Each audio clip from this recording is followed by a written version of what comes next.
Hello, good morning once again mga lalabs, mga vayots. Pag-usapan po natin itong balita kahapon no na sa Senado na kung saan ay 15 ang pumabor sa house arrest ni dating Pangulong Rodrigo Roa Duterte. Inshallah, bismillah, ano to no. Matuloy sana at makauwi ang dating Pangulo at doon na lang siya sa kanyang bahay. So, sa botong 15, kontra 3. Itong 3 na 'to talaga, ewan ko ba bakit, andiyan pa rin yan sila sa Senado. May, na may 2 abstentions, inaprubahan ng Senado ang resolusyon na nananawagan sa International Criminal Court or ICC na ilagay si dating Pangulong Rodrigo Roa Duterte sa house arrest sa The Hague. O pwede na rin yun, at least labas siya sa kulungan at mayroong mag-aalaga sa kanya at mabibisita siya no ng kanyang mga supporters. Nasa labas siya, madali siyang matulungan, hindi gaya doon sa loob. Utosan pa si Trillanes doon, kaya yun hinimatay siguro doon Tatay Digong, malamang binagbubog na siguro yun ni Trililing doon at saka kasabwat doon siguro yung mga nasa embassy ng Philippine Embassy ng The Hague, Netherlands. Kalain mga kapal ng mga mukha ng taga-embahada ng Pilipinas sa Netherlands. Pumabor nga kayo tawag dito na dalhin si Pangulong Duterte doon. Isa sila yan sa mga kasabwat doon. So sabi pa dito, sana ba ako? Na inilagay sa dating The Hague, Netherlands dahil sa humanitarian grounds. Ayon sa ulat, Senate President Vicente Soto III at Senator Raffy Tulfo ang nag-abstain mula sa botohan. Mamaya to si Raffy Tulfo. Talagang napakawalang yan ang putang inang ito, no? Hanggang kabit lang talaga ang isyo na kaya ni Tulfo. Sa totoo lang. Doon siya nakilala, doon siya yumaman, doon siya lahat. Ginawa niyang gatasan ang mga mahihirap at ang mga OFWs. Kunwari, si Raffy Tulfo ay maka-OFW. Ano yung nangyari ngayon dito sa mga nabita, sa nabita? Ay, naku po.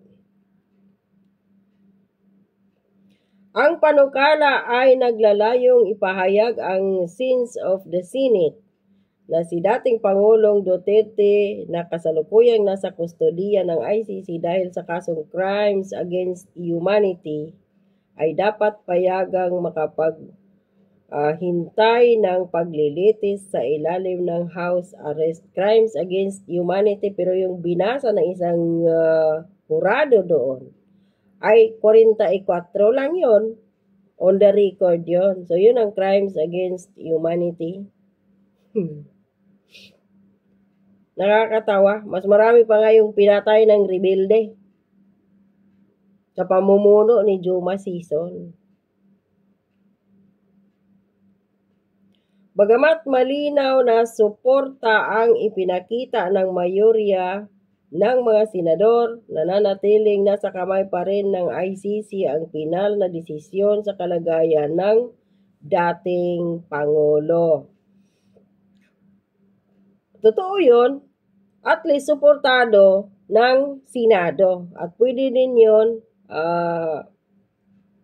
gamitin ng abogado ng ni dating Pangulong Duterte ang resolusyon na to. Pero, ang problema lang dito mga boys, alam naman natin kahit i-deny ng Marcos Jr. administration, dinideny nila na si dating Pangulong Duterte, hindi nila Bongbong Marcos, Martin Romualdez Liza, yun, pinakidnap nila si dating Pangulong Duterte, tapos, ang bilis dalhin doon gamit ang eroplanong ni Saldico, no? Na ang pinambili no nakaw mula sa kaban ng bayan. Pero si Saldico hindi mapauwi-uwi ni Bongbong Marcos ng ganun kabilis sa Pilipinas. Pinalayas.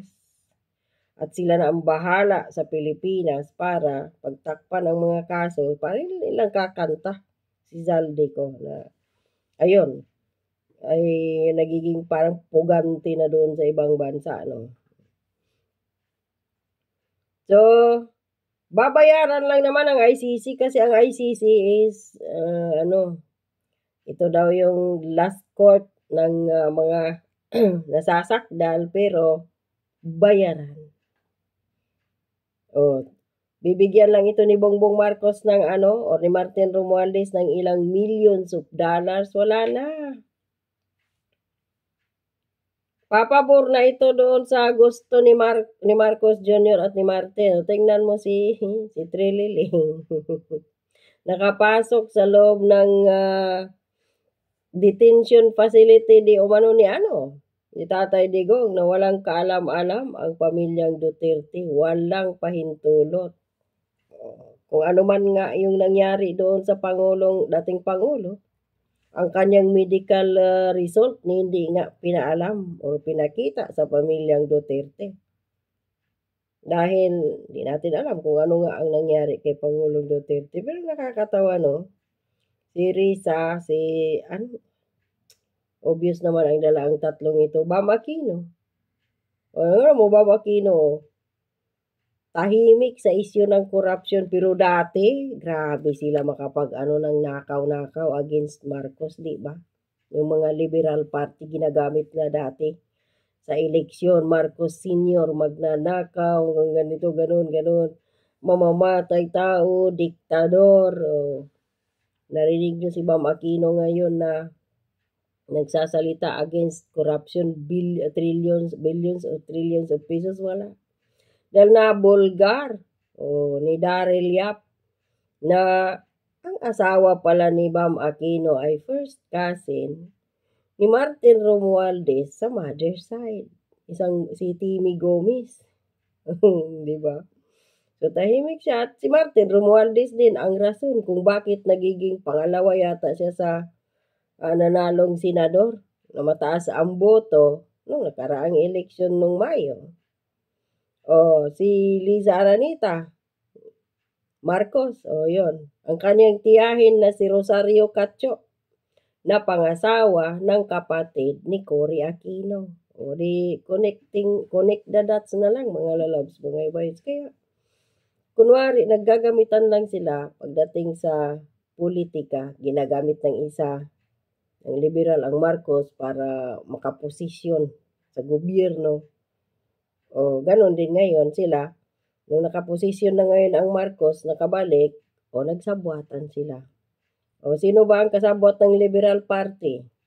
Makakaliwang grupo, komunistang terorista. Saan ngayon pumapanig ang mga makakaliwa? Kahit yung mga madre ng rally, Diyos ko po, kaya nakuyog siya doon.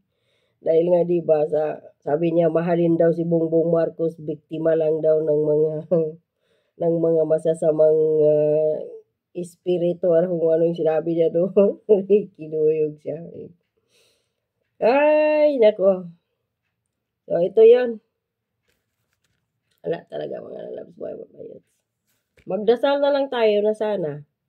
Payagan nga si dating Pangulong Duterte na makalaya. Kahit doon na lang siya sa labas. Sa dahig, hindi na siya makauwi ng Pilipinas. At least, sa labas po siya ng detention facilities. Inshallah, bismillah, mangyayari po yun.